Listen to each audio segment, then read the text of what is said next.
Chapter 17. Fox Killed in the Corn. Austin, in the days of the Republic, was primarily a city of men. The few women in the settlement tended to band together at any opportunity, each mother taking her family of cubs with her to find companionship in the home of that day's hostess. Women enjoyed trading information and performing chores together. Children looked forward to the opportunity of a day spent among peers.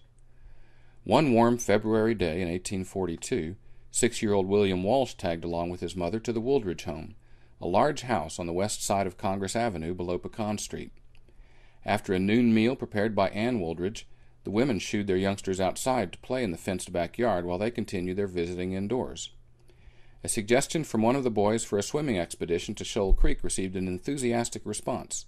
Soon the entire pack of boys began tearing westward through the strip of post oak forest which followed the Colorado River. Within moments of reaching the creek, the boys had stripped off their clothes and plunged into the chilly water. Those unfamiliar with Austin winters might think it unusual for a February day to be warm enough for swimming. In fact, such days are common. Only 24 hours before William Walsh's creek expedition, Julia Lee Sinks had accompanied her sister, a friend named Mrs. Combs, and Mrs. Combs' young son on a pleasant walk leading southward from the Combs house along the eastern bank of Shoal Creek to the Cliff Cottage. Once the home of an elderly man and his son, the crude structure now stood vacant above the creek, its outdoor table and overgrown arbor still providing fruit, shade, and peaceful seclusion to the occasional visitor. The previous occupants had tended a field of fine watermelons on the creek's western bank, and although the house remained empty, the field had been claimed by an Irishman named Fox. Upon arriving at the deserted house, Mrs. Sinks and her companions shuddered slightly at the thought of their exposed position.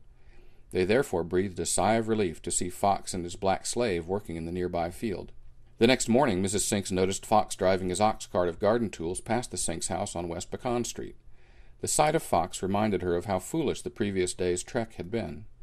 She had lain awake much of the night after her safe return, pondering the terrible price she might have paid had the party been spotted by Indians. Every Anglo mother on the Texas frontier stressed to her children the threat of Indian attack. William Walsh and his friends would not have ventured to Shoal Creek had they perceived danger. They knew of the field on the west bank above the creek. They also knew that Mr. Fox and his slave would be at work plowing the field for corn while they played in the water. The sudden cry of terror from above therefore caught the boys by surprise.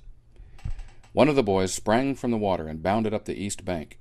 Looking back across the creek, he saw several Indians gathered around the defenseless Fox, by now writhing in agony from the arrows and spears piercing his body. As the attackers scalped the dying man, William Walsh and his comrades raced up the east bank and fled toward the safety of town. Sprinting through the grass, Walsh heard the beat of the Indian alarm drum in the distance. The women in Mrs. Wooldridge's house heard it too. As one, they rose and dashed outside, shrieking in horror at the discovery of their children's absence. But suddenly, the tall grass began disgorging naked boys. As he entered the yard, each boy was grabbed by his mother and smothered with kisses. Walsh wrote, "I don't know, but I am inclined to think that our naked bodies were temptations too strong to be resisted, for in a short time each mother with tear-stained cheeks was spanking her darling boy. Never having been a mother, this proceeding is still a mystery to me." At about the same time that William Walsh received his spanking, Julia Lee Sinks was startled by the sudden appearance at her door of a breathless black man. He gasped the news of the nearby Indian raiders, and within a short time a rescue expedition headed toward Shoal Creek. Mrs. Sinks soon saw Fox's ox cart again, this time burdened with the man's body. His lifeless feet poked out from the blanket covering the corpse. Whereas William Walsh at the end of his life recalled a half-dozen attacking Indians, Thomas William Ward, in a letter to Sam Houston written within days of the incident, reported 3. The Austin City Gazette claimed only 2.